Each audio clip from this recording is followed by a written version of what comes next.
the time to explore what you're made of is not while we're sitting here talking. Like I can tell you what it feels like at mile 80 of 100.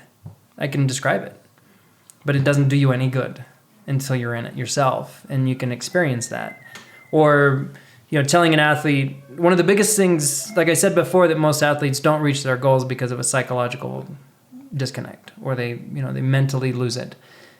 The way that you work on that specifically is doing 15 miles easy and then 7 miles hard. And then at that, 6 to 7 mile point, that's where you learn everything. You don't learn anything in that first 10. You're just jogging along, doo-dee-doo. But once you start picking it up and you start to suffer and you really want to slow down and you're hurting, are you really hurting? Examine that. Like really feel it. Like close your eyes and just go inside your body and really feel what you're feeling. And 9 times out of 10, it's not pain.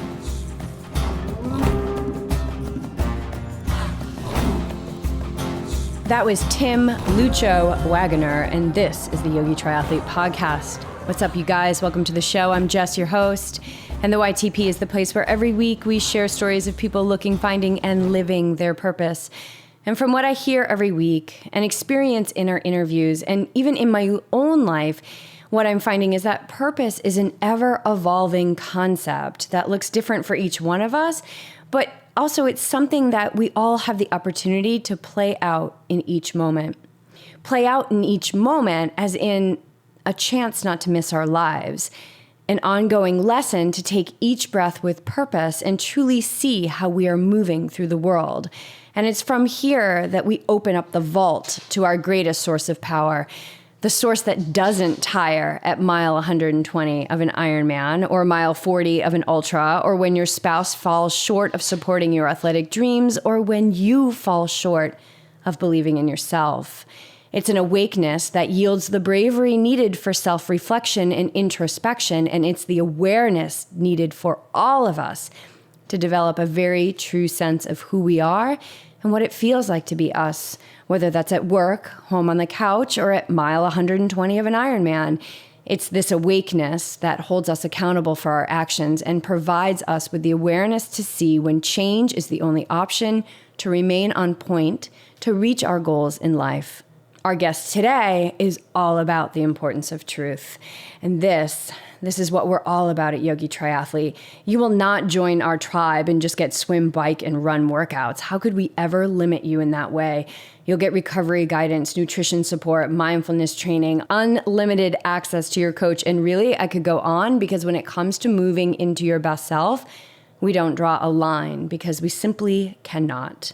Our athletes, in a sense, become our coaches by trusting us with their grandest vision of their life and the goals they want to hit along the way. They continually make us step up and listen ever so closely so that we can develop a plan, and not 16 weeks out, but day after day, week after week, and sometimes moment to moment. A plan that will serve each and every YT athlete to their highest good. It's a fact. You cannot train for endurance sports without it affecting your entire life. And that's why our athletes are kicking some serious ass on and off the race course. All of our athletes are awake and ready to their perfect level. And through celebrating their willingness to train like a warrior, they are moving mountains they never dreamed of welcoming into their lives. Being awake and ready is one of the core values at Yogi Triathlete, and it's not just ours alone, and you will hear it in our conversation today with our friend Lucho. What an honor to finally sit across from the table from such a knowledgeable, open, willing, and accomplished athlete, coach, husband, and dad. We met Lucho 10 years ago on a plane as we were all on our way home from Ironman, Arizona. He was divinely assigned the adjacent seat to BJ, and it was within minutes that the two of them struck up a conversation. I can still remember the question, the one that changed BJ forever as an athlete. I can still hear Lucho's voice when he asked him, "Why do you want to be out there for so long?" Well, It's been a 10-year relationship between these two. So happy anniversary, Lucho and BJ. Obviously, they stayed in touch after this flight, and he soon became BJ's coach. It was clear that on that plane ride that he was BJ's mentor, or as we would say in the spiritual world, his teacher. And it was also clear that BJ was ready for Lucho to appear in his life.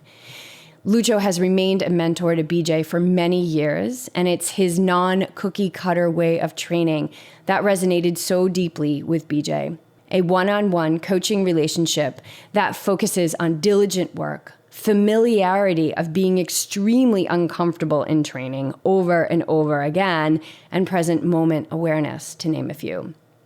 These are faculties that continue to inform BJ as an athlete and more so as a coach, as he works with his athletes now to get the work done needed to be their best self on race day by encouraging self-study to gain insight of what they actually need to reach their goals.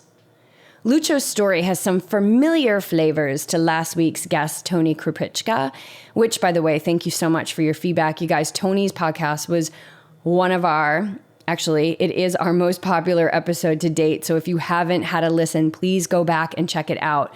According to Tony, we covered some ground that was not typical in his experience of being interviewed, and wow, to me, that's a huge compliment. So thank you to everyone who listened and left a review on Apple Podcasts. We need 77 more reviews to meet our goal of 100 by the end of August. So get to it, you guys. We see the numbers. You're listening. Please share a few words in support of the show. It will help so, so much. All right, Lucho, he grew up in Kansas with a high school of 96 students. There was 10 in his graduating class. He ran in high school amongst a slew of other activities. He earned a scholarship to college and started running with his new team at the University of Arkansas. Similar to Tony, yes, but what comes next is where the uniqueness of our lives show their truth. It's too good of a story to reveal it in the intro, but I'll say this. It involves a lot of cigarettes, a hurricane, and a perfect series of events that directed Lucho into his next phase as a professional triathlete. He shares his experiences so candidly with us, his regrets, which in hindsight can't be regrets, since what happened in their wake were some of the best things in his life, like the birth of his first son, Ben, who was an infant at the time of our plane ride home from Arizona. This is a conversation about the importance of being truly honest, the invaluable gains from suffering and training, and the ultimate gift for any athlete, which is letting go of the watch to let your potential rip.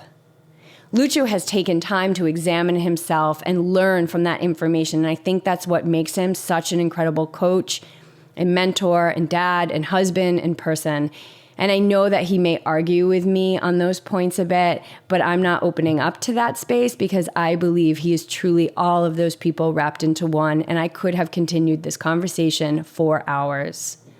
The language that we use may be different, but I see that at the core of his motives is mindfulness. And it's through his awakeness that Lucho trains his athletes to be able to skillfully navigate themselves, because when it all comes down to it, no one knows you better than you. No one knows me better than me, although there are so many of us walking the streets completely unaware. We recorded this interview at Lucho's mountain home in Golden, Colorado, and you will hear the silly goings-on of his two boys, Oliver and Ben, in the background as they very slowly prepared to go outside and play with the neighbor kid we fondly named Steve. I know some podcasts block that stuff out, but for me, what's life without flavor? And what's better than the simplicity of three young boys having fun? So to say that I'm fired up to share this conversation is an understatement. It is a joy and an honor to introduce our friend, BJ's mentor, and a seriously amazing coach, multi-time course record breaker, podcaster, not to mention his extensive talents in the field of cake artistry, Tim Lucho Waggoner.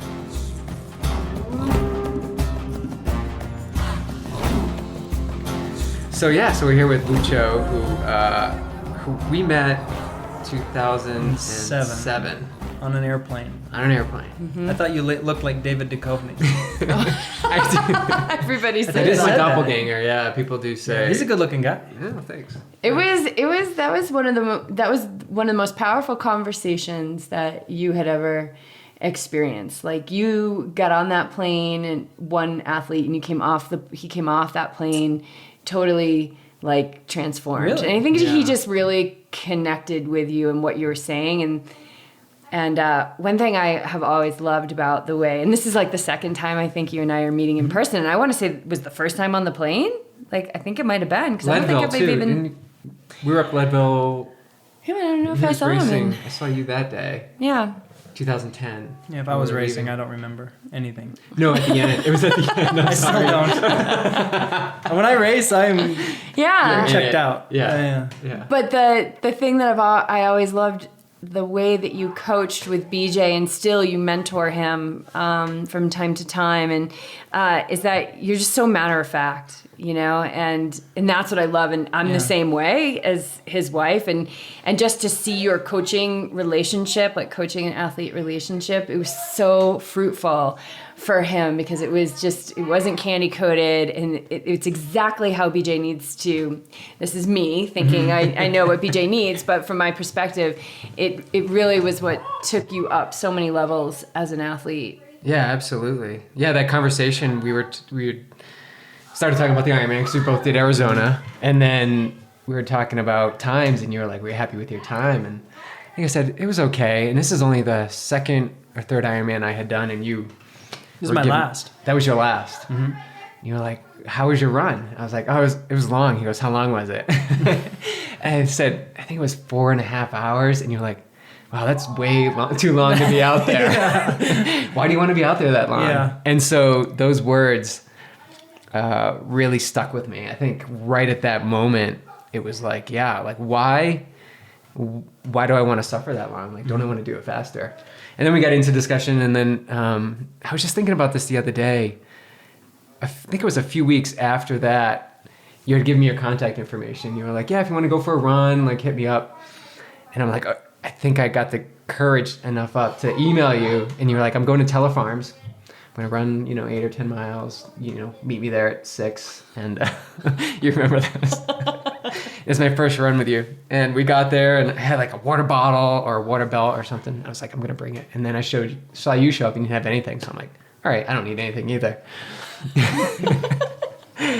And you were like, oh, we're just going to run MAF. And I'm like, okay, MAF, yeah, I can do that. And when we went out and back, and I think my heart rate was pegged, because you kept checking in with my heart rate, like, what was it? And I think it was like 165, 175 You have mostly. a high heart rate. And I have a high heart rate. But you were just comfortably talking the whole time, and I was so thankful. Like, you were just talking. I was just like, yep. I've been on many of those runs with other athletes. Yeah. Where you pretend your shoe's untied, so you can have just a split break, or you have to pee. Yeah. Let's stop. I got to go to the bathroom, and then you don't, because Yeah. It was opening. I mean, I just hung on, and it was great. It was exactly what I needed. You learn far more from that than being in that reverse situation. Absolutely. Absolutely. I was suffering, but I just wanted to soak up that experience. And I just knew from that moment we met, like there was something deeper that I connected with, and I knew it would help me out. And after that run, I got home, and I think I drank like 2 gallons of water. I was so thirsty. Yeah, you came home and you were so grateful to be alive that you were like, I was just hanging on the whole time. But I did it. Like, not only did I get the guts up to email him, then I showed up, and then I did it, I think it would be reversed now. I think that I would be hanging on. I don't know about I do. that. Yeah? Yeah. Not on the track. If we Because if we got on the track, 200s, 400s. I would hold my own. But I think if we went for that same 8 to 10 miles, Yeah. I'd be off the back. Yeah, and I think what happened is my perception of pace, perception of like, or what you think your effort is, what you think your effort is, and what you can actually do. And we did that countless times in training, and we could talk about that. But so that was our first meeting, and from then on, I connected with your philosophy, and you're big, as everyone knows, MAF proponent, which is the Maffetone method. When it's right. When it's right for the right person. Yes. Yeah, we were talking about that. It's not a one size fits all. And why is that? Yeah, when would it not be? When would it not be right? When have you seen it not work? And The 180 formula specifically. For people who don't know what MAF is. Right. So MAF, Dr. Maffetone, Phil Maffetone, and the maximum aerobic function is MAF. It's 180 minus your age. And I've always felt that works well for a starting point. And a lot of times it works well regardless of you can find out later that it actually works incredibly effectively. I've seen athletes though well, let's take two athletes. One of them, you have a lactate threshold of 180, right? Mm-hmm. I know you used to. Mm-hmm. And I've had athletes with a lactate threshold, Mike Wasserman, of about 164. You're both using 180 as your starting point. Right. And it's not, even though you have the age differential, that shows that you two are vastly different. And you can take two athletes, I've seen two athletes, same age, with a lactate threshold variance of 10 beats. So immediately, if you're using 180 minus your age, one of those athletes is either running 10 beats too hard or 10 beats too easy. If you go strictly by... Yeah, if you go by the right. formula. Right. But if you take if somebody comes to me and they have never used a heart rate monitor in their life, and they have very little experience running, there has to be a way to communicate and guide. I can't tell an athlete who's never run before to go out and run moderate. What's moderate? What's moderate? Probably too hard. Right, right. Or too easy. It's almost, it could go either way. They haven't had a race result. No idea on what their pace would be. So you have to start somewhere. And 180 minus your age is generally really safe. But the concept is that if you stick with one thing long enough, it'll work. Even if it's wrong. And that's the key point right there. Unless it's really wrong. Mm-hmm. So if your lactate threshold is 150 and you're 25, it ain't gonna work. It will not work, right? That's such an extreme case. I've never even heard of that. But as long as the method gets you close, and it's a sound method with good principles, and it'll work. Just stick with it. And that's how MAF, the foundation of MAF is longevity and health. Mm-hmm. MAF is designed to be moderate enough where you're never crushing it. You're never on the edge. You're never at your limits. Where do you see people take MAF the wrong way, or? Oh, that's a great question. Firstly, if you're training for a 5K, even for a marathon, it might not be right for you.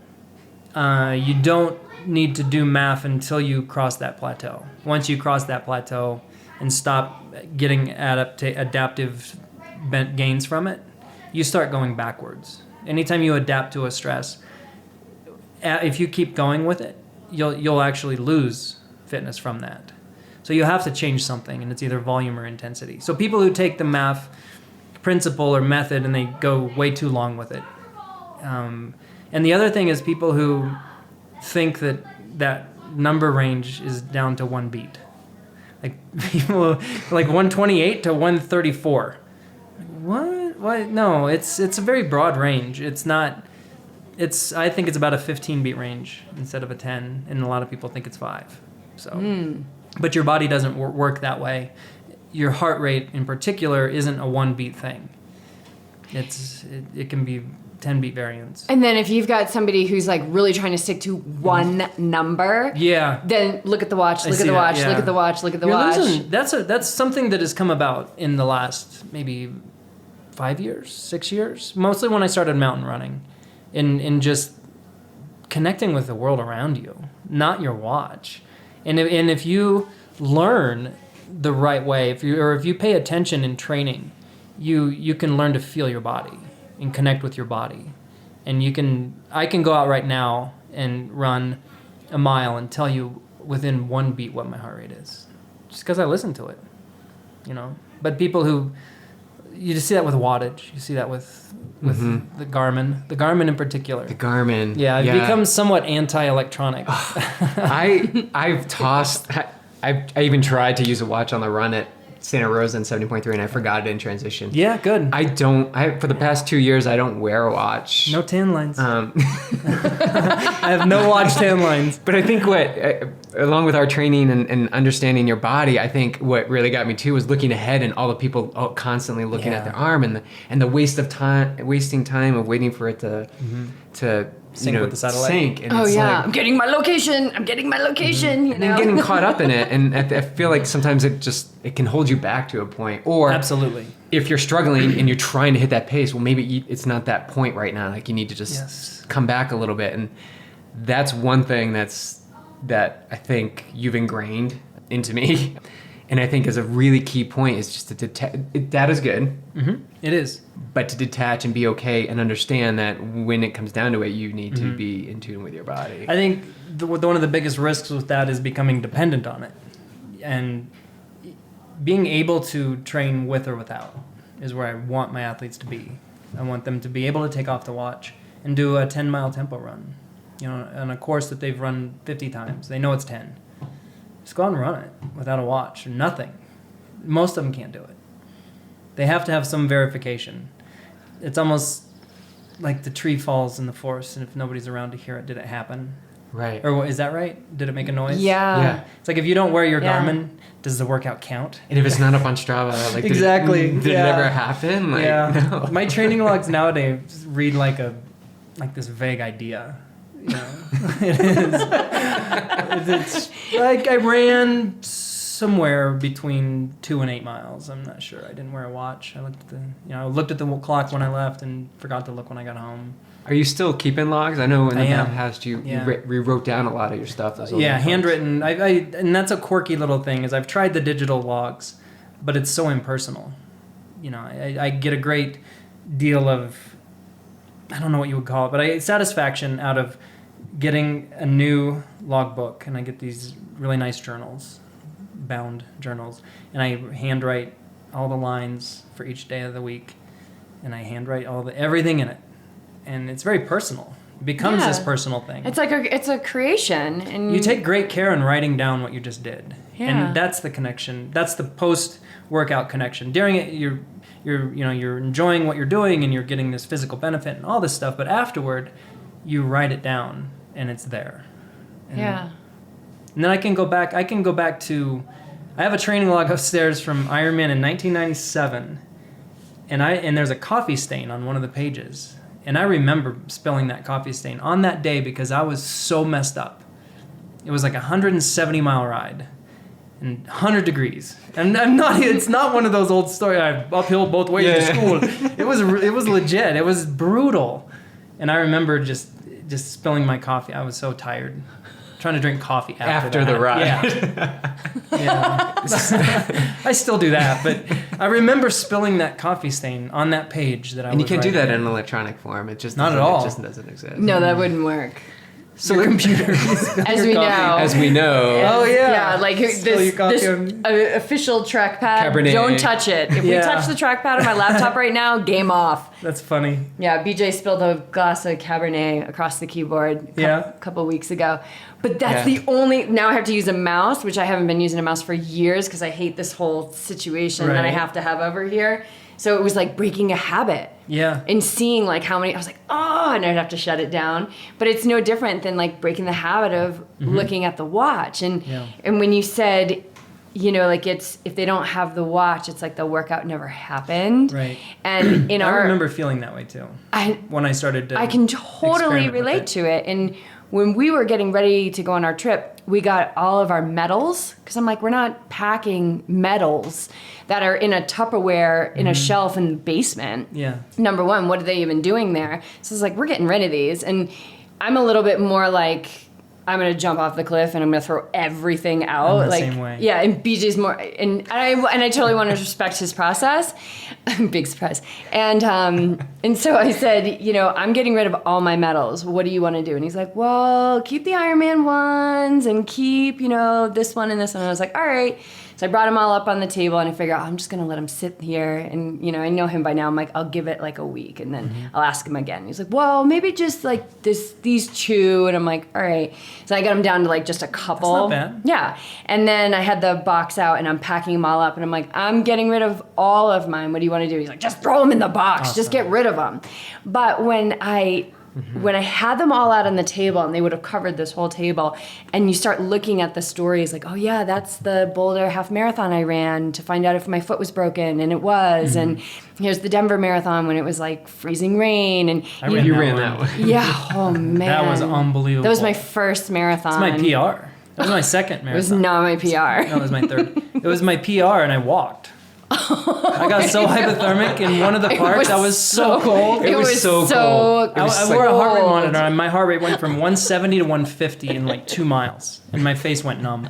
It was unbelievable. It was so cold. I was miserable. But I remember packing those up and clearing off the table, and I had this moment of like, did any of this happen? Yeah, and I can see that. it was just, I could just see my mind like I had this moment of like, just I'm watching, and I'm not going to buy into it, but I'm watching it come up like, if I get rid of all of these, did it happen? And I'm like, yeah, it did happen, because I still remember that Boulder marathon that I ran with a broken foot to see if it was broken, and I will never forget that Denver marathon with the freezing rain. No way. You know what you should do is take photographs of each one and put them digital. Well, I can't now, but because they're you can't gone. now. You can't now, they're gone. My wife does that with some of her stuff. But then I'm like, but I felt like I'm still hanging on. Like I like to cut ties so that I can have more space for whatever's going to come in. But spiritually, not. Yeah. It's metaphorically. Right? Yeah, totally. Yeah. Like a weight. Sure. I don't like to have weight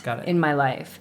As little as possible. And as these things were leaving our house, like I could feel that weight leave. And I think it's the same thing with the watch. Like once I really was in tune with my body, and I think BJ's the same way. Like I can go out and run and tell you what my heart rate is, like within a beat or two at any given time. I know it from my breath. Like, oh, this is a Z3 breath. This is a Z4 breath. This is a Z5 breath. And rhythm. There's a tremendous amount of physical rhythm to your movement. Yeah, and I know like when I'm running slower, like I don't awkward. feel as smooth. Yeah, it's like swimming slow, so Exactly. hard, That's so hard to do. It is hard. It is hard. Yes. Yeah. But once I got more familiar with that, there is a freedom of breaking that. Now I use the data for like, I'll say to him like, do you want my heart rate on this? Do you want my heart rate on this That's race? good stuff, like, man. That's just to see it's where I still am. One of the other things that I've found athletes do, or happens with a heart rate monitor in particular, is that we become so in touch with what those numbers mean that if they're off on a day, it can change. It's not necessarily because you're feeling bad or having a bad day or anything like that, but it will trigger that response. So if your normal heart rate is 140 to 150, and that's what is your MAF, and that is what is easy, and that is when I feel good. You learn that. You learn that number. And then you go out one day and it's 95 degrees and you're a little bit dehydrated. Not necessarily all bad things, but your heart rate's 160. You see that 160, and regardless of how you feel, it triggers a mental response. You respond to that number. And it might not be right. Right, and it can you might feel create fantastic. Stress in the body. Very much in your it mind. can. In your mind, yeah. Or your mental can create stress in your body. Absolutely. There's a huge tie to that. Huge. And so that trigger, seeing that number triggers a Pavlovian thing, right? You don't drool, but maybe you slow down, and you should. Right. And that's mostly with racing. That's with racing, where I always say that the person who crosses the finish line with the lowest heart rate isn't necessarily the winner. Right. Right. The guy who went fastest. They don't care about your heart rate on the podium. Right. So you had said something earlier, which you kind of touched upon here. How does like getting attached to this, the data, or like I have to run this heart rate? How would that limit an athlete, like from their potential? in a lot of ways, like I just said, in that if like there's a bigger disparity in the heart rate range as to what could be good or bad. So MAF 140 to 150, if you run at 155, that could actually be better, partly because of metabolic economy with the the carbohydrate fat crossover point. It actually might be higher than MAF, probably is. And running a little bit above that is actually better. I've said on my podcast, that 10 beats over MAF is actually a sweet spot. That's where I think most people should be at. More often, not all the time, but more often. And so you get locked into that idea that, 140 to 150 is where I need to be. If I go over, it's going to hurt me. No, not necessarily. If you feel good and you pop over to 150 to 160 and run a little harder, it's probably all good. It's probably a great thing. And how would not popping over, like, how would that, I guess I'm kind of going back to that original question of, like, how would that limit their potential by running at too low of a heart rate? So first of all, with cardiac drift, if you're running at 140 to 150 and you're on a 20-mile run, your pace just slows and slows and slows. So if your goal is a 3:10 marathon at Ironman, and you are on your long runs and you're always running by heart rate, and by the end of those long runs you're running 9:30 pace, 10-minute pace, you're not really moving towards that. You need to be running at a point that is muscularly stressful, and other systems in your body matter. So heart rate shows, with Maffetone anyway, it shows more of a metabolic moderation, but muscles matter. The central nervous system matters. Strides and speed work that create this economy of movement, those are critical. You're not going to get that running 10-minute pace or 12-minute pace. You get that by sprinting. Muscularly, an Ironman is about strength, and doing hill repeats and pushing threshold on the bike for wattage or muscle endurance type stuff has nothing to do with heart rate, but muscles matter. So there was an experience that you had, BJ, with Lucho was it on the track when he took your watch? That was on the Cold Creek. Oh yeah, that was when you were in Lafayette. Mm-hmm. Yeah, he took. Yeah. I like this story because I think it was showing you that you were fitter, you were faster than you thought you were. And this is another really good point as to how the heart rate can limit you. Like if an athlete is in a race and they're running along, and again it comes back to that trigger and what we've learned with heart rate. If you're in an Ironman and you're at mile 5 and you're on goal pace and you feel fantastic, and you look down at your watch and you're 10 beats over, you suddenly don't feel fantastic because you've learned that 10 beats over MAF is bad and I can't hold this for a marathon, and so you slow down because your heart rate said to, or the watch said to, and that your heart rate can elevate 10 beats just from resting, going and rested. You can see a shift to the right of lactate threshold by 10 beats by just being tapered and glycogen repleted and ready to go. And so that number that's not what's happening. And it's that's like listening to the number as opposed to listening to your body. Yeah. Listening to like your gut and your intuition. Like, wait a minute, I'm gonna go. Yeah. I'm feeling like really good. I'm gonna go. And yeah. I'm risking. There may be a risk at the end. I don't know, but I gotta go. And I coach athletes for the Ironman marathon up to about mile 6, and then after that, I'm not going to be arrogant enough to believe that I know what's going to happen.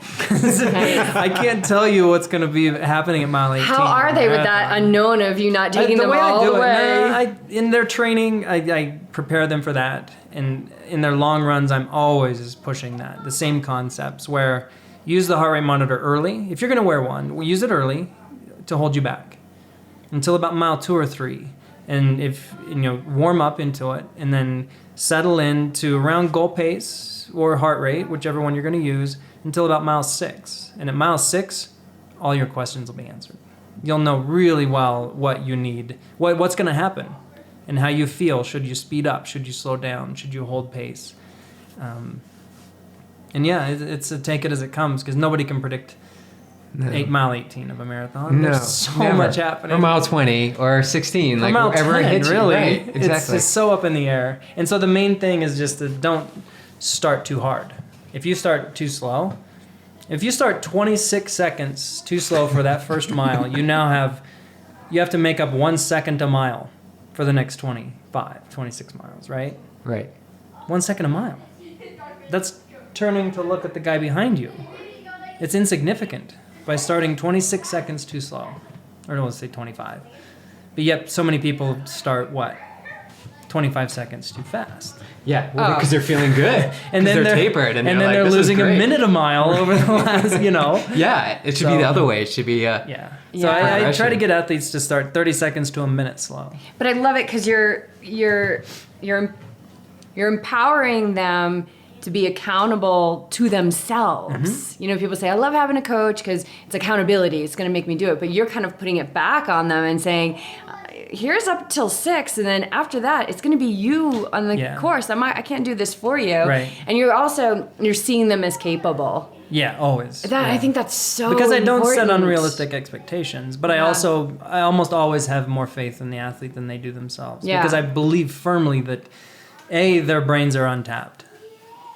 If it's all of our brains are, and if you can tap into that, then you can exceed any physical limitations that you've set within reason. I mean, I'm not going to run a 1:52 marathon tomorrow just because I believe I can, right? Not that, but most of the failures, if you want to call them failures, most of the times that athletes don't reach their goals, it's because of something mentally. It's very rarely physically. How do you work with that with your athletes? Do you work with the mental piece on that? That's hard. I mean, I know you guys interviewed Siri Lindley, who's a psychologist. I mean, she has a degree in sports psychology, right? Master's. I don't pretend to be that smart at all. Most of mine is through trial and error and paying attention to athletes and how they respond. I've coached somewhere in the ballpark of 500 to 600 athletes at this point. Plus, I've really taken the time to examine myself, honestly and openly, through how I think in training and racing. Never been afraid to face those fears and learn from them and work on them. And so it's mostly been just trial and error. I've read a few books, but they mostly, it's very general. And with psychology, I don't think you can be that way because we have, 1 trillion neurons in our brains, and they're all individual. Yeah. So your brain is completely different than mine. So how do you write a book on general psychology? Right, exactly. You don't. We are more unique mentally than we are physically. And so it's mostly a matter of getting to know the athlete and asking them questions that reveal that. Well, perspective is going to always keep us very individual because my perspective of looking at that plant right there is going to be very different than like if we were to write down. That's my cat. But listening, like listening. You have to. You have to listen. Yeah. And, I work with some of BJ's athletes and I take more of a spiritual approach where I'm teaching meditation and I'm teaching mindfulness. And so mindfulness and being able to kind of get into a gap and start that self-study so that now you can at least see the thoughts. Whereas most people are kind of just, they're functioning in the thoughts. They're taking action on like this thought, that, as opposed to getting into some kind of gap between the stimulus and the response and being able to see that and then, and being able to choose, like we can choose. Yeah, well, absolutely. We can get to a point where we can choose what thoughts we want to indulge in, whether they're negative or positive or whatever they are. At least you're choosing now. And then if you're choosing, then you're aware, then you can now take it to the next step of being aware of how that choice, what are the consequences or the benefits or whatever it is of that choice. And do you want to repeat it? Yep. That's exactly. But it's different for everyone, and I've had my own transformational process, and I'm still in it, but looking really hard at myself. Oh my God! Once I started looking, I was like, "Wow! Take the mirror away. That girl is awful." Which is funny with that because I've done a ton of that too, and it's with that. I don't know if you either get better at it or you enjoy it more. Oh, I love One it. of the two. I think it's enjoyment. Because once you start that self-examining process and you realize that you can make these it's healing-ish. Oh, it's very healing. And correcting things that, I don't know if good or bad is the right description for them, but things that you may not like about yourself, and it becomes addictive, I think. I definitely have that addictive, but... The tough part though is being truly honest. And that's what I see as a big problem with society as a whole. Oh, People absolutely. not taking responsibility for what they do. Because I don't even think on multiple levels. they're not present for the choice of what they're doing to Right. to get them into whatever that action is. They're on autopilot. Yeah, I mean, I think health, physical health is the greatest example of that. Is people who just let their bodies go to hell and they don't take responsibility for that. A lot of times they don't. like, this is my vehicle to get Yeah. it done in this world. Like, Yeah. I want to keep this thing healthy. And I've gone, And I that's a think choice. all three of us have gone probably to the extreme level of it. And now I'm kind of finding more of this lifestyle thing, although I did just do my first ultra, which I'm sure our no. listeners are so sick of I know. because I talk about it all the time because I'm so excited. I was very brief in that arena because I realized how unhealthy it was. Yeah. Well, I did a 50K. So I did That's like not- the sprint level ultra. That's not as hard as an Ironman. 26 miles on an Ironman. No, I mean, is harder going than 50K. into a 32 mile or 30, whatever it is, all. I have no idea. Yeah. I was actually in the last 10 miles of the race and BJ Yeah. came out and I was like, I don't even know how long a 50K is. Like, how long am I running? You know, awesome. and I'm like almost to the end You of the don't race. need to know. My watch was dead. And there was no mile markers. So I was just like, well, as long as I keep following the blue flags, Absolutely. then I'll get there, Yeah. you know, and it was just a blast. That's cool. But to kind of backtrack a little bit about this idea of mindfulness, I'm at a point now, we talk about enjoying it, where like if something really fearful is coming in, and it's not to say that sometimes I don't find myself already in the action of what I would never choose to do. And I'm Right. like, whoa, how did I get here? Because of course that still happens. But there's some times where I'm like, all right, fear, like I can hang here all day long. Right? Like Yeah. you can hang out there and I'm just going to hang out in this gap, right? Is We'll that, just- are you talking more like emotional? or like negative self-talk? Have you done or- anything with physical fear? And explored that? What do you mean? Like what scares you? Would you base jump? Yes. You would? Oh wait, base jump. No, that's not with That's jumping off that's- a building with a parachute. Yeah. The No, I want to jumping jump out of an plane. airplane Yeah. though. Yeah, for sure. skydiving. Different. Yeah, different. Yeah, a lot different. Would you swim with a great white shark? Like what scares you though? That would scare me. Yeah. What terrifies you physically? Yeah, like being ripped apart by an animal. Right. And so that was part of. So would you confront that? Well, that was part of doing this ultra. And so that was Was it an ultra with bears? well, it was in the woods. I was 20. strategically placed to come out and attack you. At the start, they let a grizzly go when you There gotta stay ahead of it. It's like Hunger Games. Yeah. No, but irrational fears, and maybe that's whether people think past lives or whatever. I absolutely can like imagine in such great detail of being ripped apart by an See, animal. that's a great thing to be. The visualization ability is amazing. And so Have you seen The Revenant? Yes. There you oh go. my God. You got that was That a, bear scene. That bear scene was insane. It was Probably the It was most- so insane. real. I tell people that's what it's like. If you want to know what it's Yeah. like to be attacked by a bear, just watch that because that's it. So I don't have, to answer your question, absolutely I've done that. And I think running that race, and even maybe that it might have been like for somebody like dipping their toe in the water. For me, that was like overcoming a huge fear. We lived here in Boulder and I never hiked because I was scared of whatever, mountain lions. And Really? And so I signed up for this race because it scared me. And then Cool. but then in my head, I'm like, yeah, but BJ will train with you. And then he was like, he got on the trail with me the first day and sprained his ankle. Oh, see you later. And then I'm like, Good luck. okay. So it was all getting like set up. The universe was setting it up perfect. Yeah. See ya.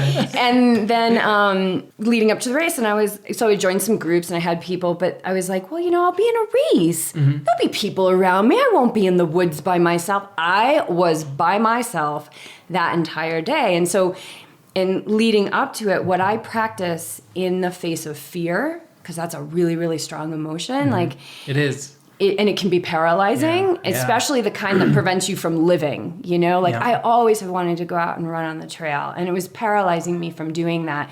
And so what I do is I practice being calm in that moment, in the face of that fear, whether I'm in the woods or I'm, in my living room, and really looking at it and then feeling into my gut, like, should you turn around and go back the other way? And I have done that, like this feeling of like, you know what, there's a fear that's fake, and then there's a fear that maybe you need to listen to. Right. And like there was a time where I was on the trail by myself. I told you about this, BJ, and I just was like, I was like, you're fine. You're like, just practice being calm. And I just felt like I was being watched. I don't know what, but I ended up turning around and going back Probably a mountain lion. the other way, maybe. They watch you up here. Yeah, and then the next time I hit that trail, I did it again. I got right first I ran by it, and then I'm like, don't run by it. Go back on it. Practice being calm. And I did, and I finished the whole trail. And so for me, it's like I want to keep facing that. Especially You think there's the a certain stuff amount of faith involved in that? huge. Like just blind faith? Trust that I'm going into this. I'm going to practice being calm. I always think about those. Faith that you're going to be okay. Like you have to. I think you have to hold on to that. Faith that I'm going to be okay for sure. Because you would never put yourself in a situation where you're absolutely sure you're not going to be okay. Yeah, no, I wouldn't. Right? No, because that's the reptilian brain, sure, right? That's suicide. That would be crazy trying a reversal of hardwiring. Yeah. But yeah, faith that I'm going to be okay. Yeah, and take it one step further. No matter what happens. Right. Yeah, that's hard. I love that stuff. That's amazing stuff. I do too. Like that, but it doesn't mean it's easy. And I think that. Do you have a story like that? Lots. Well, give us one. What are you scared? Most of the time, I was just ignorant. Like it wasn't faith. I wasn't very skillful about it. It was bordering on just stupidity. Like I didn't believe for a second that I was going to get hurt. It just never even crossed my mind, and so I just did it, and I was fine. But through that, I've learned that. Most of the time, that leap of faith that you take, you're going to be fine. And I think that encompasses a lot of things that we do in life. You guys picking up and leaving.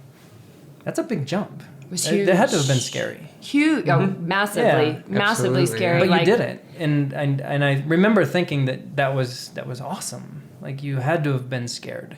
Yeah, because there's every no day. security. We as humans, we thrive on security. Yeah, there were times we didn't know where we were going to sleep or what time we were going to be As in. you get that ball rolling, you start to realize, oh, well, it's day 2, and we're totally fine. This is easy. And then day 3, and then 3 years, and whatnot. And for me, it's like you just have to keep rolling the ball. Yeah. I can't stop it or go backwards. That's not. I don't feel like innately that's why I came here. I came here to keep pushing that ball and then maybe give it a good kick and then have to catch up to it. That's cool, yeah. But yeah, I mean, there was fear every single day on that trip because we did leave like quote unquote security. I had a big yoga following.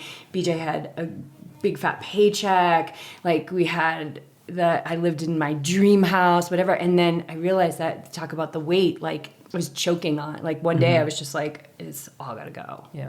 It's all gotta go. Cool stuff. Yeah. Yeah. I think one of the things, back to the subject of the psychology side, I think what I try to get athletes to do is put themselves in a moment where the exploration is really raw. So how would you do that? Make them hurt. No, I'm serious. I'm totally serious. That's true. Like the time to explore what you're made of is not while we're sitting here talking. Like I can tell you what it feels like at mile 80 of 100. I can describe it. But it doesn't do you any good until you're in it yourself and you can experience that.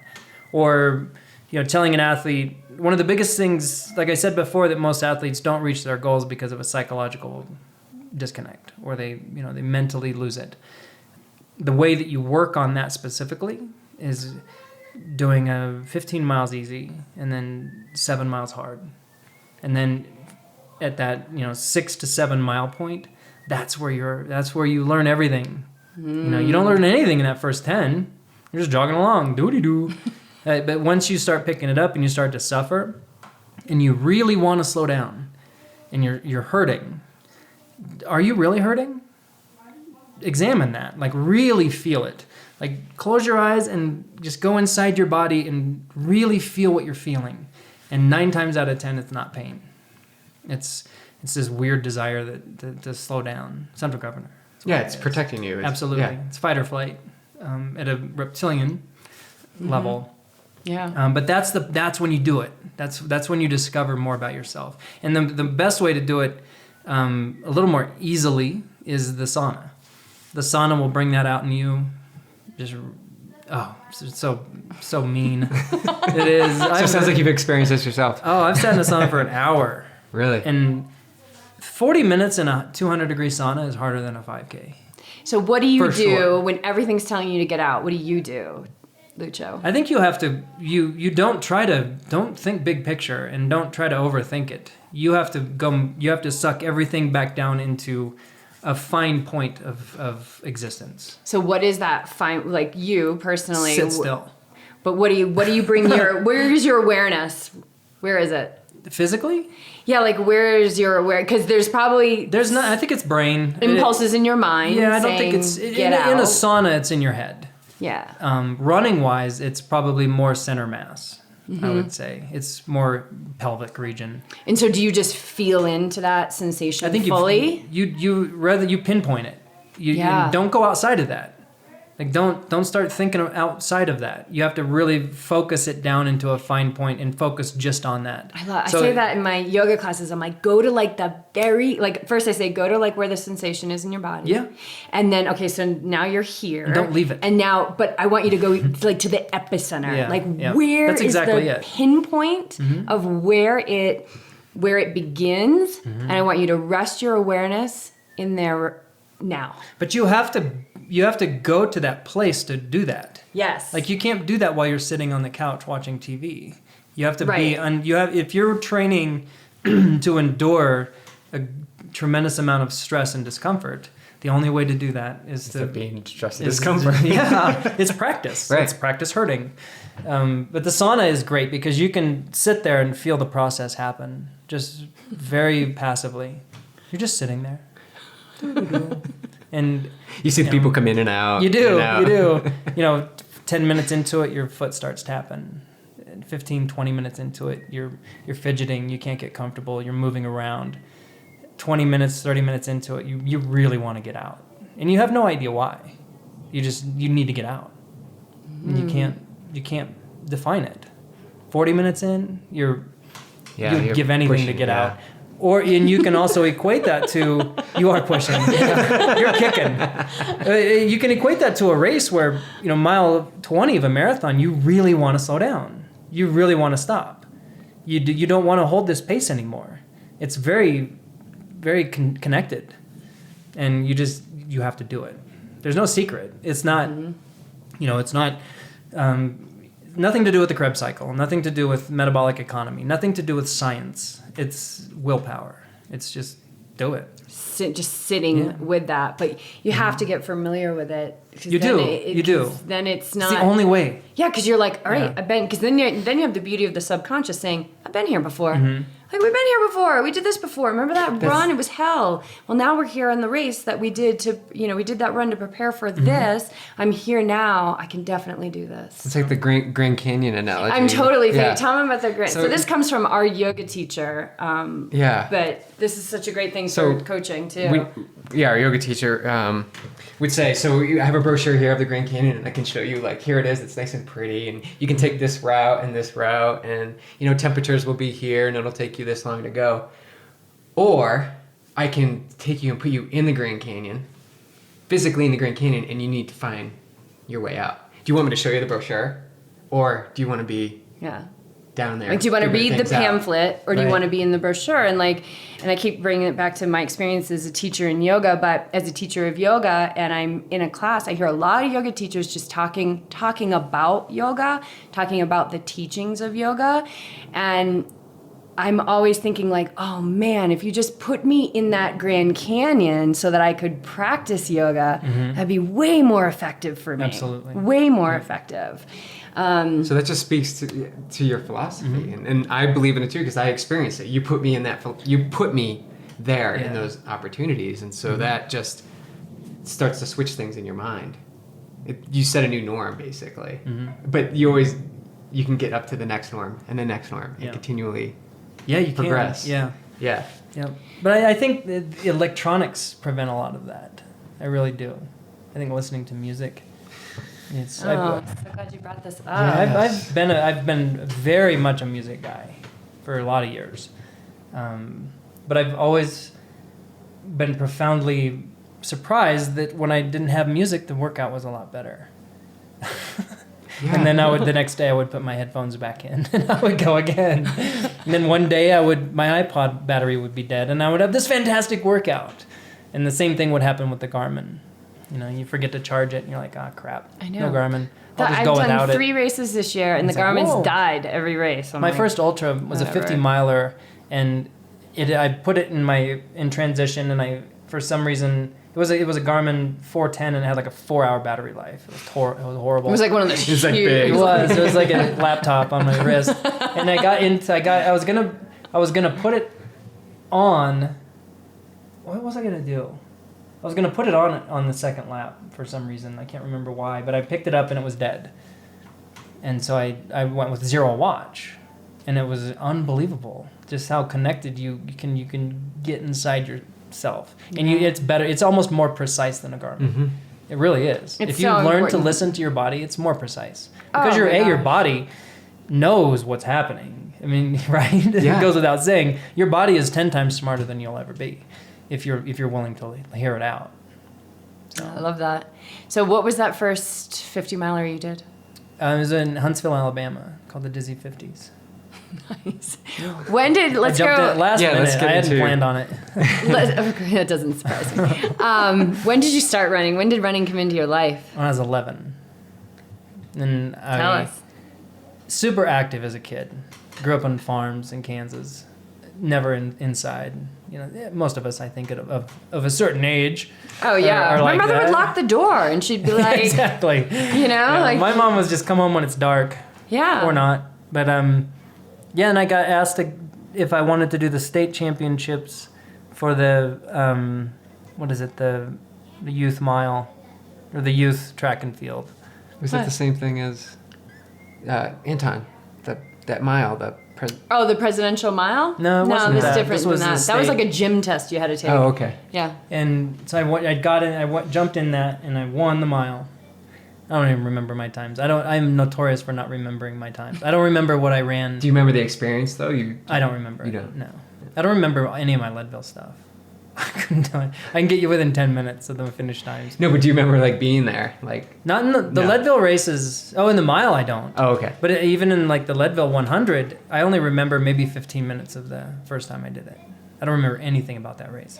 But so then I was in a super active school. I went out for vocal, band, football, basketball, track. Singer, songwriter, athlete. You were just in everything. It was a school of 96 kids. I had 10 people in my class, and everybody did everything. And so I played every sport. But I think one of the biggest things that, and I've thought about this frequently, is that one of the things that shaped me the most was weight training. Really big time weightlifting from the time I was maybe 12 or 13. Not like trying to be a bodybuilder, Mm-hmm.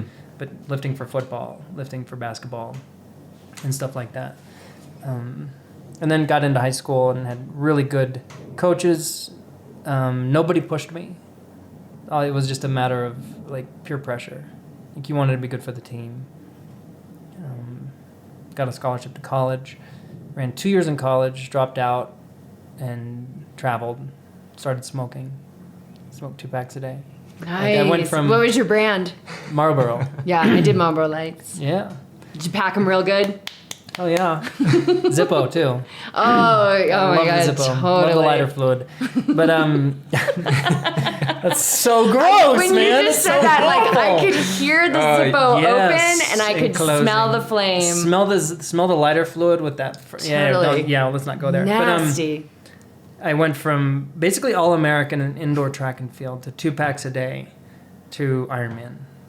That quick. What happened with the It was 2 packs? fast. When did that? Why? Yeah, when did that? I just started smoking. I grew up around everybody in my family smoked. Everybody. But you weren't So it running. wasn't a big deal. But were you still running? No. Yeah. I went from being on a track team at Arkansas. I got a scholarship to the University of Arkansas. Made it 2 weeks. I went there right before the summer, right before school started, 2 weeks before. Ran with the track team that was the early guys and realized that I was horrible. I wouldn't even have made the C team. And I just walked away. I told the coach, I'm like, yeah, I'm done. I'm not going to do this. I literally, if I remember right, I got in my car, drove to a 7-Eleven, got gas, bought a pack of cigarettes, and drove back home. That was it. So what happens then? So then that was 92, okay. 89, 90, 99. It was 91, summer of 91. And then just started traveling all over the place, all over the world. South America, ended up in the Caribbean. And then Hurricane Marilyn wiped out the island. It was on St. John. 90% of all the roofs had been damaged, most of them gone. And this roofing guy needed help. And the bars, we were without power for months, and I was a bartender, and they ended up not needing near as many bartenders because there was no power, no alcohol. All the the business was crap. So he needed help roofing. I got onto his crew. He was a triathlete. And I told him about my running and stuff, and he asked if I wanted to do a triathlon in St. Croix called the West is Best. Little tiny one, put on by Graham Fraser. Yeah. Remember that name? Mm-hmm. Owned Ironman Canada. He also owns Ironman St. Croix, or what is now 70.3. Mm-hmm. Did West is Best, got third, had a cigarette after the race. What did training look like? Was there any training at all? You were none. just It was show up? borrow a bike and go. Cool. And then immediately after, like I got back and the guy, Robbie, he really wanted me to train with him. And so I just started training and quit smoking, and it was that easy. It was just, yeah, I'm done. Started training and did well at St. Croix. And then the following year, started doing a lot of running races. Ended up running under 15 minutes for a 5K a bunch. 4 times, I think. 14:20s, 14:30s. And did West is Best, won, broke the record. And then St. Croix, won my age group, got a slot to Ironman Canada. So that was my 4th triathlon. And then went back home, qualified at Buffalo Springs. And then did Ironman Hawaii. And when do you turn pro? When did you turn? Too early. But no, I did in 2000. That was 1997. And then in 2000, I was 16th overall at Ironman Hawaii in top amateur. And then I went pro. Why do you think you turned too early? I wasn't good enough. I think I didn't handle the pressure well at all. If I would have been an age grouper. I think that everybody's an individual, obviously, but everybody is nurtured along in a certain way. And having that pressure, which I don't think I ever felt, there was never any expectations on me to do well. It was always within myself. And when I turned pro, all of a sudden there was these, probably my own expectations to match all this stuff, and I tried too hard. That's it. I tried way too hard. Overtrained, you think? I honestly don't think I overtrained really. I think I was just too tired to race well. Because true overtraining is extremely debilitating. Yeah. Like I think I was just tired. Did you have a coach? Because I know you sort of not I had people coach. help a little bit, Okay. but it wasn't anything that I felt was that beneficial. Yeah. Most of what I learned was trial and error. But the problem that I had, and this goes back to the weight training that I did, is I was so damn durable that the trial and error became mostly just trials. You weren't failing. I didn't too hurt. much. I didn't like my mistakes didn't hurt me. 40-hour training weeks with a ton of intensity. That was all right. And Never how got long did injured. you race pro? 7 years. No, 6 years. Until we saw you on the plane. Yeah, that was my last race. Last one. 15 Ironmans. Wow. Yeah. And how many how often did you go to Kona? How many times did you race Kona? 6 times. 6 times. Yeah. So were you qualifying as a pro as well and racing pro there? Yeah, back then it was easier. Nowadays the qualification standards are completely different. Yeah. Back then you just had to, God, what was it? Finish, I don't even remember. I think you had to finish like top 6 or something like that. But At back then, Ironman? yeah. Yeah. And back then, like I remember the first pro race I did, there was 120, or no, the year I won top amateur and was 16th overall, there was 120 pro men. That's how many pros there were. Now there's what, 4? That's like 60 or something? Yeah. 60. So half as many Yeah. pro men. So back then there was a lot of slots, and there were half the Ironmans. Remember that too. Yeah. So back in 2004, there were Oh, that's right. there were yeah. what, 4 or 5 Ironmans in the U.S. That's Yeah. it. Not Well, that and much you every could weekend. qualify at halves. Yeah, you could qualify yeah. for Kona at halves. So what was it that was it building within you where you're just like, I'm done. Okay, I'll do one more race. I'm done. Or were you like, what was the final thing that made you say, I'm done? That's rough. I think I quit too soon. I mean, looking back on how many guys continued on to, I was 34, 35 when I quit. That's prime now. I mean, look at Craig Alexander. Yeah. Still 38, 39 and crushing it. Cameron Brown, what is he, 45? Yeah. So there's all these athletes that are, late 30s that were doing really well. And I honestly believed that I wasn't going to get better. And once that happened, it was easy to walk away. It was, it's why I won't go back. Because I can't go 850. I can't be better your time. I can't better. I can't be better than I was. So I'm not going to go back. So what does Lucho now say to Lucho then? Keep going. Just keep trying. But when I look at my training logs, I was a total idiot. I would have tried much harder to get a good coach because I didn't know what I was doing, and I thought more was better. Simple as that. There was nothing more than that. I'm doing more than Tim DeBoom. I'm going to beat him. Not even close. Like, profoundly off, I think that's kind of a flawed premise in the human species, this idea that we have to do more. That if we do more, we're worth more or we'll do better at it. More is always better, yeah. Yeah, so I've been practicing this idea of inaction. Like it's less is more. Yeah, like less is more and making more space, energetically for whatever to come in and for whatever that sign is to, okay, this is what you need to do next. Like kind of waiting and trusting and having faith that next logical step's gonna come to me and then I'll take it, as opposed to like how I lived before, which was just like gripping the wheel of life, like so like white knuckle, like listen, life. I think there's times that's good. Yeah. Not all the I mean, time. well, you there's- can't live like that, but I think at times you can have that's a aspects strong of that. will. Yeah. Right? And I think a strong will is really, really precious thing to have. It's just how are you directing it? Right.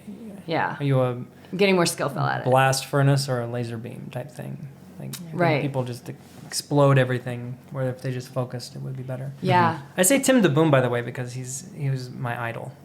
Yeah. So he was always the guy that I looked at as the guy, He was pretty awesome. Yeah, I mean, yeah. he is still He pretty still is. awesome. Yeah, he's He still is. We He's just still saw Nicole a one of couple the days ago. Oh, Nicole's just a total sweetheart. She won her She's age group awesome. at the Boulder Peak. She's so funny. She's so amazing. She shows up. She's like, "You guys wearing wetsuits?" We're like, "Yeah," and she's like, "Ugh." Nicole, they're swimmers. I know, and she didn't. Yeah. Like right before the gun went off, this girl went by me like charging to the front, and I'm like, Yeah. "Look at that girl getting!" I'm like, "Ah, it's DeBoom, of course." Exactly. But she Be just like had 50 degrees, and they're like, "You're wearing a wetsuit?" I know. Like, she's Natural-born awesome. It was so swimmers. good Yes. to reconnect with her. I haven't seen her in Yeah. years, and then Some of the they're- coolest people I've ever met. Yeah, totally cool. Tim and Tony both. Yeah. Yeah. We We were into Tony in Arizona. Ironman Arizona a few years ago. I had a nice chat with him, but they left yesterday because she said he's working at the Alaska Extreme Triathlon. He's doing something Cool. with them, so they're in Alaska right now. Right on.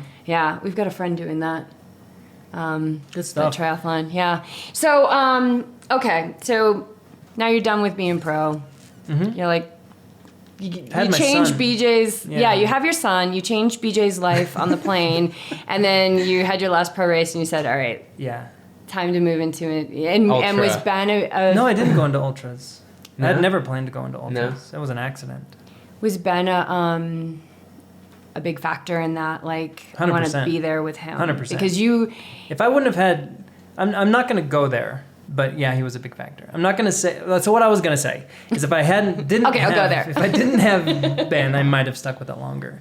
But that's extremely misguided. Yeah. I don't know how to word it. Like, he was the best thing that ever happened to me. Right. And so walking away was not. I don't look back at that and be like, shucks, Right. You were It was walking nothing into like something that. huge Bigger. and Much amazing. bigger. Yeah, like much 50,000 times bigger. bigger. Yeah. So And you've always it's just been an observation that if I would have stuck with it longer, I probably would have done better. But I'm glad I didn't. I really am. Because you're a good dad. You're pretty hands-on. You're okay. I don't know if there's ever a good dad. It's always a work in progress, man. Because they are changing, like, Constantly. bacteria in a petri dish, man. They are. It's not that inaccurate. Those little kids carry a lot of germs. But they're growing daily. Yeah. Yeah. And if you're not there to see it, what's the point? You know? Yeah. That's how I always thought. Yeah. Yeah. But you have this really cool tradition of making their birthday cakes from scratch. Yeah. Because we see them and we're like, we would definitely dive into that. They're not pro cakes. They but look they're really good. They're a dad giving a damn good try. Yeah, but That's what it is. what are some of the things that you've made with those cakes? I made a trout that was leaping out of the water. So he was half in, half out, with his tail coming out. I have 2 boys, so there's a lot of cakes. If I can remember all of them. I made a giant semi-tractor trailer, which is Optimus Prime. Oh, yeah. I think I remember that. A lot of food coloring going on. I try to limit that, but it was 9 cakes.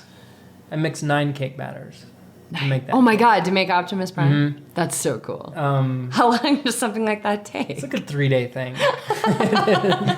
By the time the party comes, the cake's stale. Yeah. What else? There's some good Spider-Man cakes. Oliver's into Spider-Man. Lots of Cars, like Lightning McQueen from the movie Cars. Mm-hmm. God, there's been some... I'm forgetting. Oh, I made Kylo Ren's head from Star Wars. The new Star Wars. Have you seen that? I haven't seen it. Yeah, like it's like Darth Vader. Okay. But it's Kylo Ren. Like a really pretty good detailed helmet. I made BB-8, which is also from that. That one took 7 cakes, I think, total. Oh my God, that's crazy. And it was a sphere. I made a sphere cake. You have any idea how hard that is? Whatever. Make a sphere cake using 4 cake batters. Oh, it was brutal. Cake artistry. We'll add that to your resume. No. And then ultras, the thing that you were never planning on getting into. Yeah. How'd you get into that? So I was training for the Chicago Marathon, and we bought this house. And we moved up here, and I don't know if you noticed on the way, but it's hilly. Yes. A little bit. Yeah. A little bit. Yeah. It's extremely hilly. And I'm like, I'm training for Chicago, and I live here? That's ridiculous. So I wrote to Chicago. I got in with an elite card, front line and everything, and wrote them and said I wasn't doing it. I'm not doing it. So, and then we were going to Alabama to visit my wife's mom and dad, and there was a 50-mile just up the road in Huntsville. Yeah, okay. I'll do that. I love it. Never even considered it. I think I had enough time to do one long run, and it was 30 miles, and it hurt so bad. It's like so hard. But I ran Ironman Wisconsin one year. I went off course, missed a turn, ran about 2 miles, roughly 2, mile and 3/4 off course, and rather than get DQ'd, I turned around and retraced my steps and got back on course. So I ran 29 miles in an Ironman. Yeah. You can do a 50-miler. I was like, yeah, I can do this. Yeah. Of course. And so, I did that race, broke the course record, and won. Ran 6:30 something, I think, 6:38 maybe. It was under 6:40 nice. for my first 50. Did you like it? Yeah, I loved it. It was fun. It was really just completely different than what I'm used to. Getting off the concrete. But I couldn't let go of the speed factor. I just couldn't let it go. And I had to, finally was forced to, at Leadville, where I did a race called the Hemes 50, which was really, really hard. And this was before my first Leadville 100. And it completely demoralized me. I was completely broken, gave up, ready to quit the sport. Super negative, very low. Right after I got done, I spent the next month just complete introspection on that. Why? Why was that? Why did that race do that to me? And finally, I went into Leadville a few months later, the Leadville 100. Remember, I just failed miserably at a 50. And I'm now going to do 100. Like, let's do it. And my one goal was to be positive. That was it. I had no other goal. I didn't have a watch. I had nothing. And I never looked at the course map. I never looked at the elevation profile. I went in completely just ready to be within myself and just be positive. That was it. I went off course 4 times. And I was happy. I was laughing at it. And I'm like, whatever, let's get back on course. And I did fantastic. I mean, when I was positive, even when I was suffering, I was so positive that it didn't hurt. It was all good. Power of the mind. It was. And mile 80. It's amazing. It's really, really powerful stuff. And it's easy to, some people may say sick satisfaction. I say delicious. Like, it's so delicious sometimes to indulge that negativity because it's just like locked and loaded. It's ready to go. It's all right there. You mean like release it type of thing? Well, no, to buy into it and like just kind of get into that negativity. Yeah. Especially when other people around you are feeding it to you. Oh, yeah. You got to get away shoveling from it in those your face. people. So many toxic people. Oh, yeah. That's one reason I hate traffic so much. Is you look around and it's just toxic, man. Everybody's aggro behind the wheel of a car. I had an aggro experience in the parking lot of Whole Foods yesterday, which is like the typical soccer mom. like the crazy moms at Pearl Street Whole Foods, and it was really funny because I was just going. You could kill like 20 people easily in that parking lot because there's people everywhere and kids and just we're going off course here, but. All of a sudden I hear the beeping and I've got the New England arms in the mirror behind me, like throwing up her hands. And I was like, oh my gosh, I think she's like aggro at me. What were you doing? I was just driving slow, looking for a spot and trying not to kill anyone. How dare you? And this is the funny thing.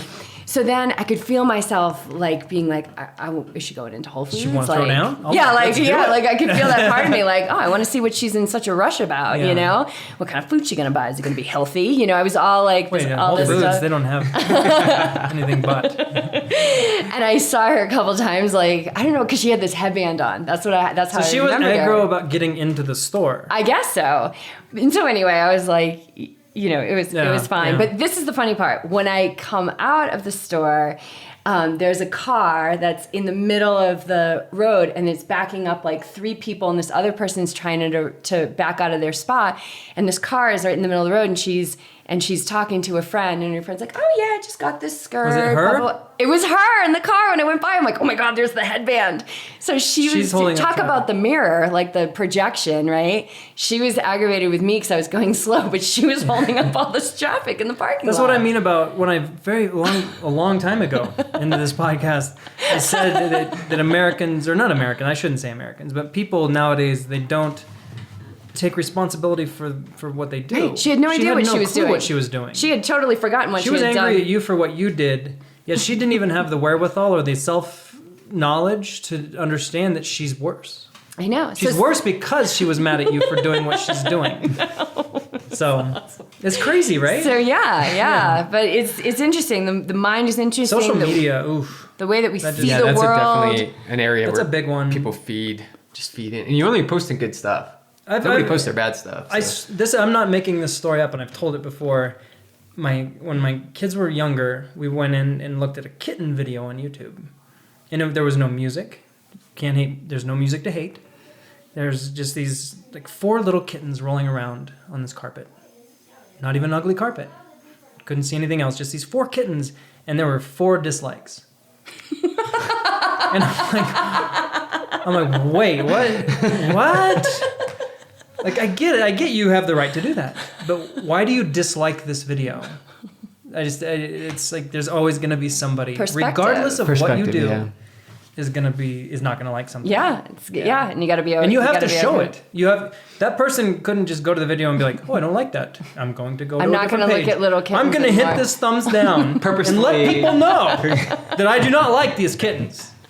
Like I gotta put that out there. I gotta share my disgust with people. I gotta share my anger. So there's a lot of that out there, like kind of moving around for us to buy into. Yeah, the comments. Yeah, one of my big pet peeves is anonymous comments. People who are just are cowards and they don't have they won't own what they're about to say. They're gonna post anonymously, and so they don't. I mean, what's that feel like, right? To sit there after you've done it, and you're like, sit back, and you're like, yeah, I showed him. I don't know. Do they even realize how pathetic that is? I don't know. I was never the anonymous type. I was very much like. I've done it. I've done it years ago. It was a long time ago. Anonymous? Over 10 years ago, at least. And yeah. And how did it feel? I'm still worried about it. It's been 10 years and I remember it. I'm still bothered by it. That's how I feel. Like it's disgusting. Like you just kind of it carries with you. It's a weight that you carry. It's not, I would say maybe guilt, but it's more shame. Like, oh my God, I'm pathetic. Yeah, well, at least you didn't dislike the kitten video. Yeah. I love it. That would have been worse. All right. But the other tough thing is that I have to raise children in this. And that's tough. I can see people who don't have kids, and I think sometimes at the back of my mind, I'm like, they're a little bit lucky, you know? Because it's not because I don't love my kids, it's because of the world that we're in. And I have to basically raise this little person to be able to navigate this shit show of world with all the negativity and the anger and the hate and everything. And it's like preparing a person for battle. Yeah. And then allowing them to have their, like, they need to have their disappointments and their... That's tough. That's really tough. And not try and control that. Step back and let them fail. We've been talking a lot with our friend that we're staying with, like, you know, like everybody wins, like there's no losing team. Like you gotta, there's always I'm very much against that. Yeah, very much so. And so, yeah, it's hard to kind of take your hands off the wheel, I'm sure. All right, let's back it up. So Leadville. So you had a great race at Leadville. That was your first 100. How many times did you run Leadville? Twice. Second time was for Leadman. Yeah, well, that's what I want to talk about. That's what I want to get to. So what is Leadman for the people out there that... So Leadville, the Leadville race series is the marathon in this order. Marathon, 50-mile bike, 50-mile run, 100-mile bike, 10K, 100-mile run. And when I did Leadman, that took place in 9 weeks. So 7 races in 9 weeks. And for the Leadman, you do all of them. But you can choose between the 50 bike and the 50 run. You can do one or the other, or both. And my only interest was winning Leadman. That was it. So I did the 50 bike. I started with the marathon, placed second, and then went to the 50 bike, and I don't know, it was 21st or something like that. And then the 100 bike, and then the 10K, and then the Leadville 100 run. Aren't the 10K and the 100 there's something close? So the 100 bike back to back? The 100 bike is Saturday. The 10K is Sunday. That's what it is. And then the 100 run is 5 days later. Oh, yeah. There you go. Okay. So within that 7-day period, you're doing the 100 bike, a 10K, and the 100 run. And I raced the 10K really hard. I was throwing up at the finish. I ran 37 minutes. What made you want to do that? I wanted to win one of the races. I wanted to win one of the Leadman races outright. And I had a shot at that because I ran 37 something and went under I broke the old course record. And I should have won if those other 3 guys wouldn't have shown up. The 10K. Yeah. 3 other fast dudes showed up and I got my butt kicked. 4 of you guys broke the record. Yeah. But it was also so tempting because after I rode the 100 bike and I went 8:40, I think. And then, 12 hours later, we're lining up for the 10K, and it just took me right back to Ironman, where you start that run and your leg, you know the feeling. Yeah, your legs very are much just so. blah. How are they going to... But they're working. They feel horrible, but they're working so good. And so I just went with it. The body's so amazing. Yeah. I'm always in amazement of what it can do and how it can, like how I bounce. And the smarter I get about training and hanging in that gap and not buying into the crap of life, like... I just move smoother and smoother through these race experiences. There's highs and lows available all the time, and there's the mountains of life and the waves of life that keep coming. But I find like I'm able to kind of surf those things a lot more skillfully now. It comes with age. Yeah. Experience, yeah, for sure. Yeah. Yeah, I crave the run portions of Ironmans now. Always. Yeah, I could never wait to get off the bike. Just get me there off the bike. I was ready to start the run during the swim. Yeah. I was like, give me on the run, I'm swimming. The bike's just patience. Yeah, it is. The bike's just patience. Yeah. All right, well, I know we should probably get wrapping this up. What is, specifically, because we have a lot of Ironman folk that listen to this, I guess one of your things I think you were so amazing at and still are, I'm sure, is like race strategy. Like, and I remember that through BJ. Mm-hmm. And funny enough, one of the things that I think BJ is so amazing at is his race strategy. Like, I never question his training or anything, and I just kind of go through the motions and I do the workouts. I don't question them. I just trust the process. And then somehow I'm like ready for the race, and then the race execution is like amazing. Mm-hmm. So in race execution for an Ironman, where do you see people making their biggest mistakes? Not being flexible. Oh, love that. They get locked into what they think they should be doing, and it's not right. I mean, once again, how do I predict what you're going to feel at mile 20? You have to be ready to flex and go and be more fluid with it, depending on how you feel, good or bad. How nutrition is a big one. You know, you don't get locked into, I'm going to take a gel every 25 minutes, regardless. And then by the, mile 80 of the bike, your stomach is completely bloated. It's shut down. You're done. Be ready to be able to make adjustments on the fly, but have the skill and experience to know what to do. And that comes from training. Training, but also training and like really knowing that I call it like the felt sense of like what's happening in your body, so that you can say, you know what? Felt sense. Okay. Yeah. Yeah. Like I don't need. That's a very massage school. That's a very massage school term I just came up with. Like I don't need this gel right now. Mm-hmm. Like everything says on paper that I'm supposed to take it, but I know if I take it, I'm gonna like have way full belly trying to get on that run. And well, if you understand the science of digestion, with making sure that your stomach is in an isotonic state, once your stomach starts to feel full, putting more nutrition in it is making it worse by a long way. And also, if your stomach, I always thought this, if your stomach's full, you don't need more food because you're full, right? Yeah, they've got 500 calories sitting in your stomach, not going anywhere. Once you get that through, you're good to go, right? So you have to switch to water, and that's it. Start with a really sound foundational concept. Start with that, and then work up. Yeah, that's it. And what about physically, the way they're navigating the race physically as far as their paces and things like that? Where are you seeing people just... Discipline, first of all. Like if you're going to have a power meter, use the damn power meter. Don't ignore it. I'm going to ride 200 to 220 watts, and you see their power profile, and it's 280 for the first 10 miles. Like, what were you doing? That doesn't make any sense.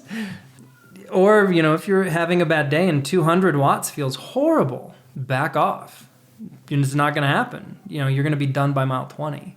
So just chill, relax, try to mitigate it, and see if you can come out of this funk. Yeah. Don't get locked. Don't have blinders on. And I think that goes back to what you're saying, being flexible. Mm-hmm. Yeah, exactly. And use your training logs to guide you. If you don't have a coach, use your training logs to guide you to a realistic pace. It's in there. I can take anybody's training logs and glance through it, and 5 minutes later come up with a whole Ironman pace plan. Just by looking at, your long runs, there's your interval work. How fit are you? All this stuff is right there to be deciphered if you look for it. And it'll tell you exactly. It won't tell you. Like people go on, they have these calculators and these fancy things. They go onto forums and they're like, I did this workout. What can I do at Ironman? It's all specific. There's a book written about you, right there. Just don't pay attention to all this other stuff and look at the book. Read the book. It's about you. I'm on these Facebook forums for all the Ironman races, and that's exactly what people are doing. Like, I've done this in training. What do you think I can do on race day? And it's just insecure. And it's mostly first timers, And I get that. Yeah. I mean, that stuff's huge. You need that. You kind of need that. But right. Yeah, and a first timer, I think you can take a lot of those rules and sort of. First timer is an exception. Yeah. You can't. It's really hard to guide. And what I tell first timers is just have fun. Mm-hmm. Go a little easier than you want to on the swim. Go a lot easier than you want to on the bike, and then just have fun on the run. So keep it easy. And almost always they do just fine. Yeah. But I think one of the foundational concepts that I really think is important is anytime somebody is new to a sport, they should not necessarily aim low, but start off with a success. Make it motivating. Because if you take and I learned this mostly, I think, from having kids, if you just crush someone's spirit out of the gate, It just sucks, man. But if they do their first race and they're left thinking, oh my God, that was so fun. I can do better. I felt amazing. Then you go from there rather than they DNF at mile 4 of the bike because they went so horribly wrong. What's that? Like, that's your start? Come on. So your first time at anything should just be fun. And then go from there. Yeah. Cool. Nice. Any more questions? No more questions. But if people have questions for you. Yes. Oh, no. What? No. Lucho actually has a podcast with our friend Tani. And I'm starting a second one. Yeah, That's and you're also starting a Masters. second one. Where can they check you out? So Endurance Planet. Endurance Planet. Just go to the Facebook page and you'll probably find something. in And there. all your questions, Lucho cannot wait to answer for you, especially when they're about math. Sure. Yeah, I'll answer them. Cool. We'll put everything in the show notes. Get you hooked up with everyone. Thank you so much. Thank you. you having guys. us up Appreciate here. it. Very nice. The one and only Lucho. You guys have heard Beej speak on the pod, and isn't there so much similarity between him and Lucho?